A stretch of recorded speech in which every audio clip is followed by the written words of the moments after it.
सुप्रभात मेरे प्यारे। आज आपको हम मैथिली शरणगुप्त का जो आगे का सवैया है उसको हम पढ़ाएंगे। हे भरत भद्र अब कहो। प्यारे यहाँ देख लीजिएगा, मैथिली शरणगुप्त द्विवेदी युगीन कवि माने जाते हैं। नोट कर लीजिएगा मेरे प्यारे, मैथिली शरणगुप्त द्विवेदी युगीन कवि माने जाते हैं। हे भरत भद्र अब कहो, ना पाई जिसको। यहाँ तक है सवैया। बुक सामने रखिएगा। नमस्ते शारदे देवी सरस्वती मति प्रभे बसतुम मम जिभ्याग्रे सर्व विद्या प्रदाभ। मेरे प्यारे, जो भी हमारे प्यारे बालक, जो भी हमारे भाई बहन, जो भी हमारे बालक बालिका इस चरण को देख रहे हैं, इस मंत्र को आप कंठस्थ कर लीजिएगा प्यारे। अगर आप इस मंत्र को कंठस्थ कर लेते हैं, आपके ऊपर माँ शारदा की कृपा होगी। आपको सब कुछ याद हो जाएगा। इसे मैं पढ़ाना शुरू करता हूँ तो माँ शारदा की आभा होती है, उनकी कृपा होती है, उनका प्रकाश मिलता है और हम व्याख्या करते चले जाते हैं। मेरे प्यारे, इस मंत्र को आप कंठस्थ करिएगा।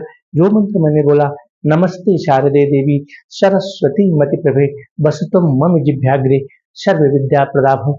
माँ शारदे, सबका कल्याण करो। माँ सबको बुद्धि दो, सब अपने पथ पर आगे बढ़े, सब आत्मनिर्भर बने, सब अपने पैरों पर खड़े हों। मेरे प्यारे, आज हम आपको पढ़ाएंगे मैथिली शरणगुप्त का कैकेयी अनुताप।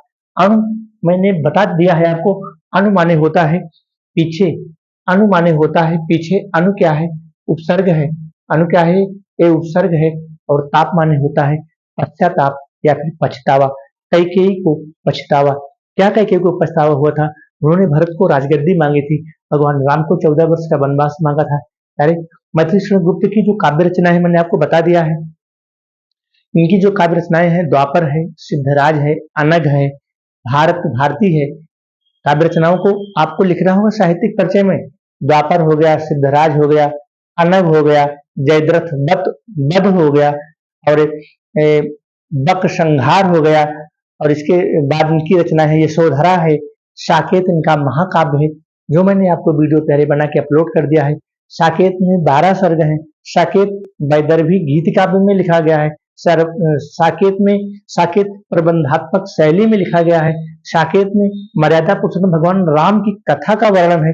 साकेत की नायिका उर्मिला है। साकेत की नायिका क्या है? उर्मिला है। उर्मिला की वियोग दशा का वर्णन किया गया है। और साकेत का दूसरा नाम अयोध्या है प्यारे। साकेत का दूसरा नाम अयोध्या है, जहां अभी अभी भगवान श्री राम की मूर्ति जो है नवनिर्मित हुई है प्यारे। तो साकेत का दूसरा नाम अयोध्या भी है। तो इस प्रकार से मैंने आपको साकेत खड़ी बोली में लिखा गया है। साकेत की रचना कब हुई प्यारे? 1916 और 17 में। किसके द्वारा हुई है? मैथिली शरणगुप्त के द्वारा यह काव्य रचा गया है। इस प्रकार से प्यारे आपको लिखना होगा साहित्यिक परिचय। अगर आप इस पॉइंट के माध्यम से साहित्यिक परिचय को लिखने में सफल हुए तो 5 नंबर वहां आपको मिलेगा, और 10 नंबर की व्याख्या तो मैं आपको पढ़ा ही रहा हूँ प्यारे। एक एक शब्द, एक एक लाइन नहीं छूटने पाएगा। सीधे हम आते हैं बिना समय को बर्बाद किए हुए अपनी व्याख्या पर। बुक प्यारे सामने रखिएगा, हमने भी बुक सामने रखा है। यहाँ से हम पढ़ा रहे हैं, हे भरत भद्र अब कहो। और कहाँ तक पढ़ाएंगे? ना पाई जिसको, ना पाई जिसको, बस प्यारे यहाँ तक पढ़ाएंगे। बाकी हम अगले वीडियो में आपको अपलोड करेंगे, नहीं तो प्यारे वीडियो बड़ा हो जाता है। और इसको मैंने शब्दार्थ, जो कठिन शब्द है, जो काठिन्य शब्द है, मैंने इसको लिख दिया है प्यारे। अभिषिक्त माने होता है, भद्र माने होता है शिष्ट, शिष्ट व्यवहार करना, किसी के साथ शिष्टता के साथ पेश आना, किसी के साथ शिष्टता के साथ पेश आना। अभिषिक्त माने होता है अभीष्ट इच्छा। क्या अब कोई भी इच्छा तुम्हारी शेष है? अभिषिक्त, अभी उपसर्ग है, अभी क्या है? उपसर्ग है, अभी उपसर्ग है। अभीष्ट इच्छा। और अकंटक माने बाधाहीन, अकंटक जहां पर कोई बाधा न हो। अ उपसर्ग लगा है, अ उपसर्ग लगा है। सजग माने होता है तैयार होना या फिर एक्टिव होना। ठीक है, सजग कहते हैं भाई, सजग हो जाओ, जग जाओ, रेडी हो जाओ, तैयार हो जाओ, सजग हो जाओ। अभागा माने होता है जिसके भाग्य में ना हो। रोदन माने होता है रोना। था माने होता है अनुमान लगाना। और सविनोद होता है विनम्रता के साथ। आर्य कहा गया है भगवान राम को, हे आर्य, भगवान राम को यहाँ पर कहा गया है आर्य। ठीक है, आर्य कहा गया है। जनकर जन्म देना। अरण्य माने होता है जंगल। अरण्य बसेरा, जंगल में बसेरा। किसका बसेरा? भगवान श्री राम का बसेरा। और जननी माने होता है माता। तो मेरे प्यारे, इस प्रकार से मैंने आपको साहित्यिक परिचय भी बता दिया, ठीक है, काव्य रचनाओं को भी बता दिया। और अब हम आते हैं सीधे व्याख्या पर। प्रस्तुत पद्यांश हमारी पाठ्य पुस्तक हिंदी के प्रस्तुत पद्यांश हमारी पाठ्य पुस्तक हिंदी के कैकेयी के अनुताप नामक पाठ से अवतरित है और इसके रचयिता हमारे द्विवेदी इग्विन कवि मैथिली शरण गुप्त माने जाते हैं। या मैथिली शरण गुप्त हैं। इस प्रकार से पहले आपको लिखना होगा, क्या संदर्भ लिखना होगा, व्याख्या मैं आपको बता रहा हूं, ठीक है। और यह जो कैकेयी का अनुताप है साकेत के 8वें सर्ग से लिया गया है, इसको भी ध्यान रखना। साकेत के 8वें सर्ग से लिया गया है। क्या कैकेयी का अनुताप। सीधे आते हैं व्याख्या पर। क्या, हे भरत भद्र अब कहो अभिषिक्त अपना। क्योंकि जो मेरे प्यारे, जो जिस कुटिया के समक्ष, इसके पहले मैंने आपको बताया था ना, प्रभु बोले गिरा गंभीर नीर निधि वाणी, अर्थात प्रभु मर्यादा पुरुषोत्तम राम के लिए प्रभु शब्द प्रयोग किया गया है। जब वो अपने समुद्र के समान गंभीर वाणी में बोलते हैं, क्या बोलते हैं, तो प्रश्न करते हैं। क्या प्रश्न करते हैं? हे भरत भद्र, हे भरत भाई, अब कहो आपकी अभीष्ट इच्छा क्या है। अभिषिक्त अभीष्ट इच्छा, भाई अब तो आपको राजगद्दी मिल गई, अब आप बैठ के अपना राजकाज का संचालन करो, अब आपकी क्या अभीष्ट इच्छा है। वही तो यहाँ पर कह रहे हैं कि हे भरत भद्र, कितना सुंदर वर्णन लिखा है।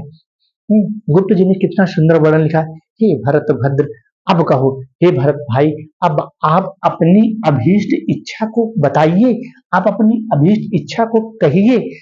अभिषिक्त अपना, जो आपकी और इच्छा बाकी है, जो आपकी और मनोकामना बाकी है। पहले यहाँ हम मनोकामना भी लिख सकते हैं, मनोकामना, इसको हम मनोकामना के नाम से भी जान सकते हैं। ये मनोकामना के नाम से भी जान सकते हैं। अभिषिक्त, अभीष्ट, इच्छित, अभीष्ट या फिर मनोकामना। कहने का मतलब है कि आए भरत भाई, अब आपकी और क्या मनोकामना अवशेष है। क्योंकि आपको तो राजगद्दी मिल ही गई है। तो यहाँ पर लिखा है कि हे भरत भद्र अब कहो, आए भरत, आए मेरे भाई, अब आपकी और कौन सी इच्छा और कौन सी मनोकामना अवशेष है, कहिए, बताइए, उसको हम जाने। भगवान राम गंभीर वाणी में, समुद्र के समान गंभीर वाणी में पूछते हैं भरत से। वही यहाँ पर लिखा, कौन लिखा? गुप्त जी ने। अगली लाइन है प्यारे कि सब सजग हो गए, सब एक्टिव हो गए, सजग हो गए, रेडी हो गए, तैयार हो गए। मेरे प्यारे यहाँ पर देखिए मैंने एक्टिव लिखा है। एक्टिव का मतलब होता है रेडी हो जाना, तैयार हो जाना, जग जाना। सब सजग हो गए, एक्टिव हो गए, बिल्कुल से जाग उठे, बिल्कुल तैनात हो गए। जैसे जब आतंकवादी रेडी हो जाते हैं तो जो हमारे सेना के जवान होते हैं बिल्कुल एक्टिव हो जाते हैं, सजग हो जाते हैं। तो यहाँ पर लिखा क्या, सब सजग हो गए, भंग हुआ जो सपना। जिस प्रकार से सुंदर सुंदर सपना प्यारे आता रहता है, जब हम स्वप्न में, ड्रीम में सोए रहते हैं, बिल्कुल खोए रहते हैं, जब स्वप्न की दुनिया में हम खोए रहते हैं, उस समय अगर कोई अचानक जगा दे तो क्या होता है, हम सजग हो उठते हैं, हम जाग उठते हैं। वही पर यहाँ पर लिखा है, कौन लिखा है? गुप्त जी ने, कि सब सजग हो गए। अर्थात वहां पर जितने भी सारे लोग बैठे थे, उस सभा में जितने भी सारे लोग बैठे थे, ऐसा लग रहा था बिल्कुल सब स्वप्न में खोए हुए हैं, बिल्कुल सब स्वप्न में खोए हुए। जैसे रात का सपना होता है, सपने में सब खोए रहते हैं, ऐसा महसूस हो रहा था कि जो वहां पर सभा लगी हुई है, जो वहां पर सभा लगी हुई है, कैकेयी है, भरत है और जितने नगरवासी हैं, ऐसा महसूस हो रहा था कि सब स्वप्न में खोए हुए हैं। और जैसे ही भगवान राम ने इस प्रकार के प्रश्न को पूछा कि भाई भरत, अब आपकी और कौन सी इच्छा बाकी है, अब आपकी और कौन सी मनोकामना बाकी है, तो ऐसा लगा कि सबका सपना ही टूट गया, सब सजग हो गए, सबका सपना टूट गया। वही यहाँ पर लिखा है कि भंग हुआ जो सपना, अर्थात जो जिस सपने में सब लोग खोए हुए थे, सबका सपना भंग हुआ और सब सजग हो गए। क्योंकि अभी तो भगवान राम पूछ रहे हैं कि अब आपकी कौन सी इच्छा अवशेष है, अब आपकी कौन सी मनोकामना बाकी है। यहाँ पर भगवान राम भरत से पूछ रहे हैं। तीसरी लाइन में प्यारे, तीसरी लाइन देखिएगा, क्या, हे आर्य। आर्य किसके लिए प्रयोग किया गया है मेरे प्यारे? यहाँ आर्य को देखिएगा, कि आर्य प्रयोग किया गया है भगवान श्री राम को। आर्य भगवान श्री राम के लिए प्रयोग किया गया है, हे आर्य, हे आर्य। अब भरत कह रहे हैं, भरत कह रहे हैं मेरे प्यारे, क्या कह रहे हैं? हे आर्य, रहा क्या भरत अभिषिक्त अब भी? हे आर्य, हे मर्यादा पुरुषोत्तम भगवान श्री राम, हे मर्यादा पुरुषोत्तम भगवान श्री राम, क्या अब भी मेरी कोई इच्छा या मनोकामना बाकी है? यहाँ अब भरत कर रहे हैं इस लाइन को अरे नोट करिएगा, क्योंकि मैं जिस प्रकार से तोड़ के बता रहा हूं, अब यहाँ प्रश्न पूछ लेगा यूपी बोर्ड, क्या पूछ लेगा कि आर्य शब्द किसके लिए प्रयोग किया गया है। आर्य शब्द मर्यादा पुरुषोत्तम भगवान राम के लिए प्रयोग किया। किसने प्रयोग किया? भरत ने प्रयोग किया। ये आपके सामने है मेरे प्यारे। हे आर्य, हे आर्य क्या है? हे आर्य रहा क्या भरत अभिषिक्त? अभिषिक्त अब भी, अर्थात क्या अब भी कोई भरत की इच्छा या मनोकामना बाकी है?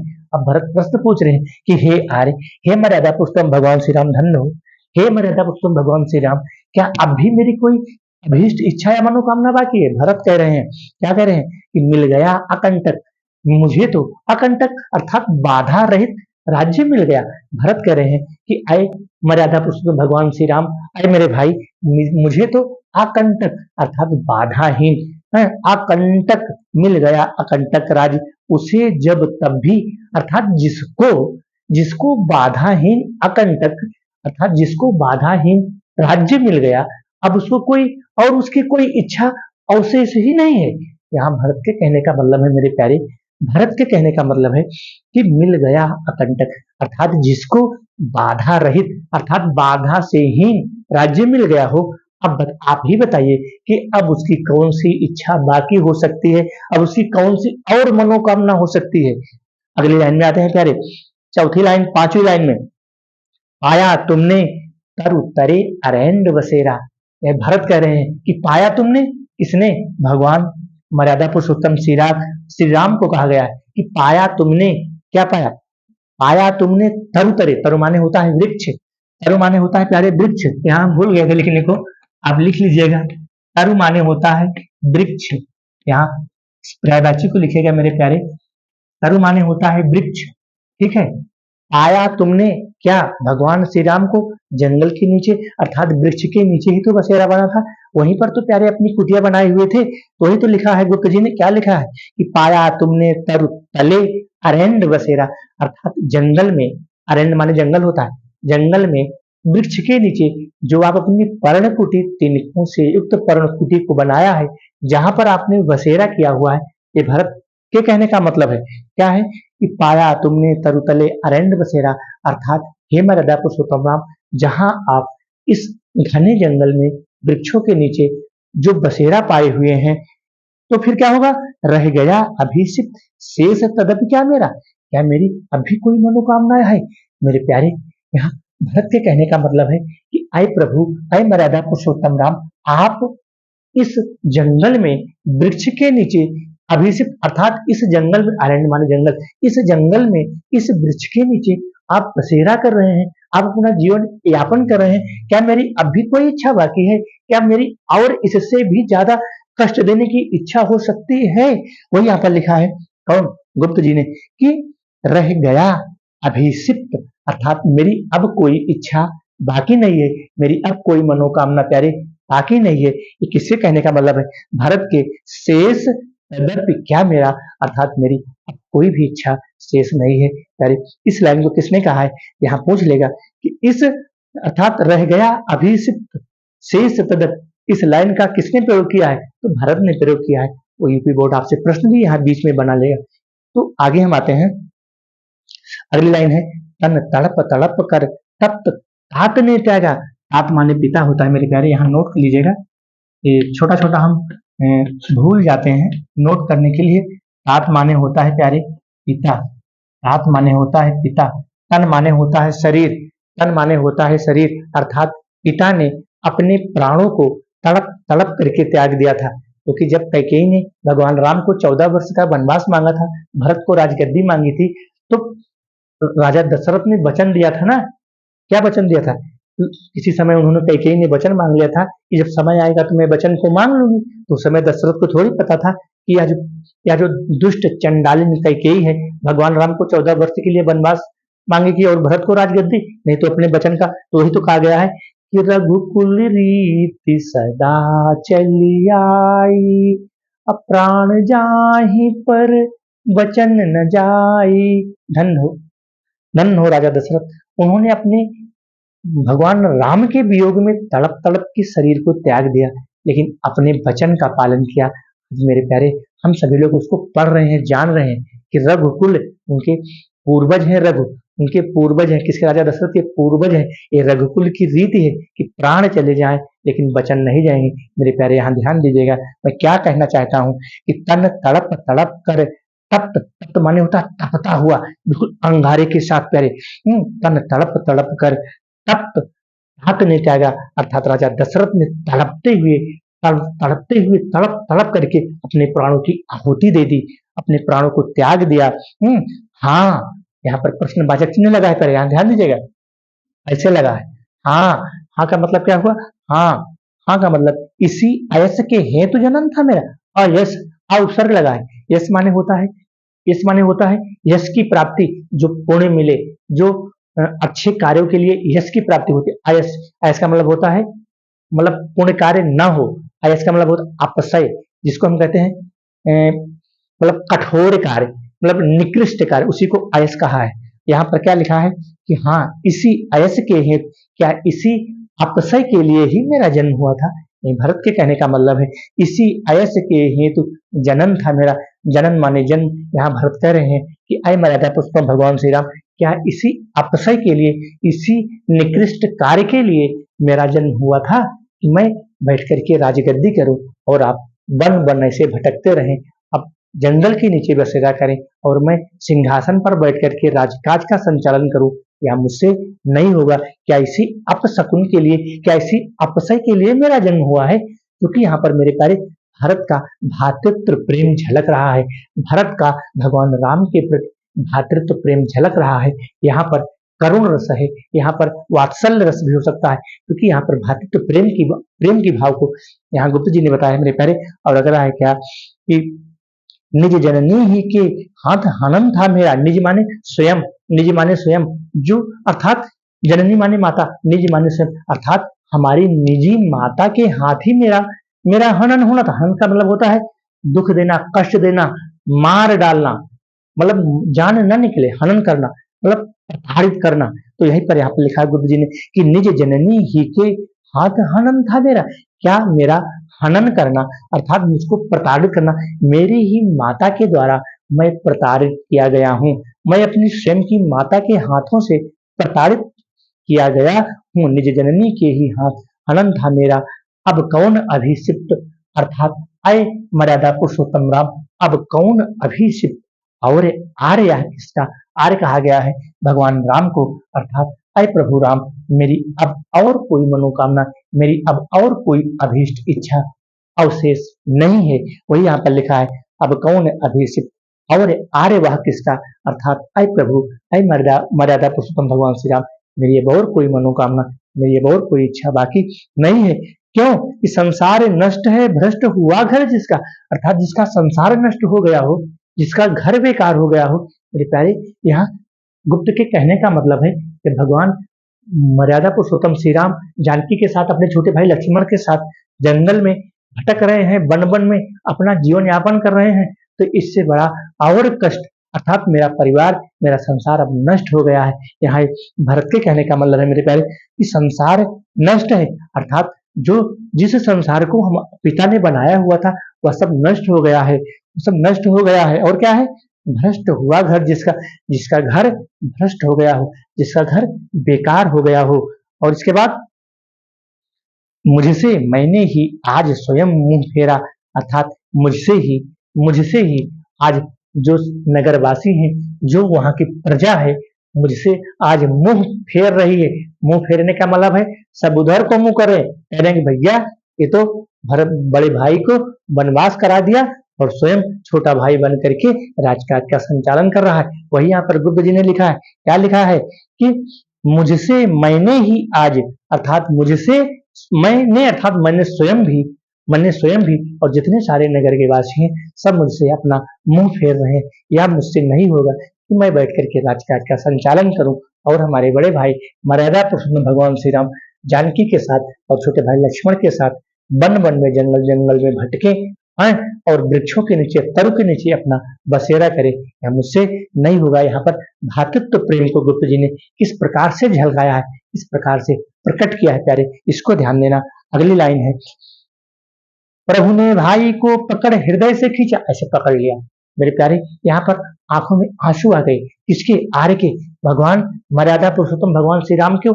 भगवान मर्यादा पुरुषोत्तम भगवान श्री राम ने ऐसे भरत को पकड़ लिया और अपने गले से लगा लिया। करे क्या कहा? प्रभु किसके लिए प्रयोग किया गया है? मर्यादा पुरुषोत्तम श्री राम के लिए प्रयोग किया। प्रभु ने भाई को पकड़कर अपने से हृदय से उसको लगा लिया और क्या कहते हैं कि रोदन जल से, और उनके रोदन का मतलब होता है रोना, उनके आंखों में, उनके नेत्रों में अश्रु की धारा प्रवाहित होने लगती है। रोदन जल से सा विनोद उन्हें फिर सींचा, अर्थात विनोद के साथ, विनम्रता के साथ, अपने आंसुओं से, जैसे ही उनको भरत को अपने से प्यारे से इस प्रकार से गले उनको लगा लेते हैं तो आंसुओं की धारा उनके ऊपर टपकने लगती है। तो वही विनोद, सविनोद, अर्थात विनोद सामान्य सुंदर, विनोद के साथ, सुंदर विनम्रता के साथ अपनी अश्रु की धारा से उनको सींचने लगते हैं। किसको? भरत को। इस प्रकार से यहाँ गुप्त जी ने भातृत्व प्रेम को झलकाया है, भातृत्व प्रेम को प्रकट किया है। उसको आप ध्यान दीजिएगा। फिर क्या है? उसके आशे की था मिलेगी किसको? था माने होता है अनुमान लगाना। जैसे मेरे प्यारे जो समुद्र है, जो निधि है, उसकी था लगाना, आज तक कोई उसकी था ही, आज तक उसका कोई अनुमान ही नहीं लगा पाया कि समुद्र कितना, कहाँ से शुरू होता है, कहाँ जाता है, इसकी गहराई कितनी है। तो यहाँ पर था माने होता है अनुमान, अर्थात जिसका कोई था न हो, जिसका कोई अनुमान न हो। यहाँ पर लिखा है क्या गुप्त जी ने कि उसके आशय की था मिलेगी किसको? अर्थात किसी को इसका अनुमान नहीं था। कैसे? जन कर जननी ही जान न पाए जिसको। जनकर अर्थात जन्म देकर, जननी माने माता, अर्थात जिस माता ने मुझको जन्म दे करके, लेकिन भरत को जान नहीं पाए कि इस प्रकार भरत भातृत्व प्रेम में अभिभूत होकर के भगवान श्री राम के चरणों में जाकर के समाहित हो जाएंगे। इसको कैकेयी को भी नहीं पता था मेरे प्यारे। क्या यहाँ पर लिखा कि जनकर जननी ही, जनकर अर्थात जन्म देकर, अर्थात यहाँ पर देखो मेरे प्यारे, जनकर अर्थात जनकर, जन्म देना, अर्थात जिस माता ने, जननी माने माता, जिस माता ने भरत जैसे पुत्र को जन्म दे करके उनके हृदय के भाव को, उनके हृदय की अंतरात्मा को नहीं समझ पाई, अर्थात जो उनकी माता थी, कैकेयी भरत की माता थी, लेकिन उनके उस विशाल हृदय को, भरत के विशाल हृदय को, भरत के विशाल आत्मा को, भरत के विशाल अंतस्थल को, भरत के विशाल मन को, जो कि कैकेयी ने उनको जन्म दिया था और खुद उनकी माता को भी इसका अनुमान नहीं था। वही यहाँ पर लिखा है गुप्त जी ने कि जन कर जननी ही जान न पाई जिसको, अर्थात जिस माता ने भरत जैसे विराट विशाल पुत्र को जन्म दे करके उसकी था को, उसके अनुमान को नहीं जान पाई। मेरे प्यारे, अगर मेरी यह मेहनत आपको अच्छी लगे तो लाइक और सब्सक्राइब जरूर करना। बाकी जो अगला सवाल होगा हम इसको अगले वीडियो में पढ़ाएंगे, नहीं तो प्यारे वीडियो बड़ा हो जाएगा। धन्यवाद। लेकिन इस मंत्र को याद करना मेरे प्यारे, कंठस्थ कर लेना, आपकी लाइन पार हो जाएगी। कौन? नमस्ते शारदे देवी सरस्वती मति प्रभे वसतो मम जिह्वाग्रे। मेरे प्यारे, जब मैं पढ़ाने के लिए आता हूँ तो अपनी माँ को, अपनी शारदे माँ को मैं याद करता हूँ और हमारी वो जिह्वा पर सवार हो जाती हैं और मेरे प्यारे अपने आप व्याख्या बनती चली जाती है। अपने आप इस प्रकार से मैं व्याख्या कर लेता हूँ। ऐसे प्यारे, आप भी जब इस श्लोक को याद कर लेंगे, इस मंत्र को याद कर लेंगे तो आपको सब कंठस्थ हो जाएगा, आप कभी नहीं भूलेंगे। धन्यवाद। बाकी का हम अगले वीडियो में आपको पढ़ाएंगे।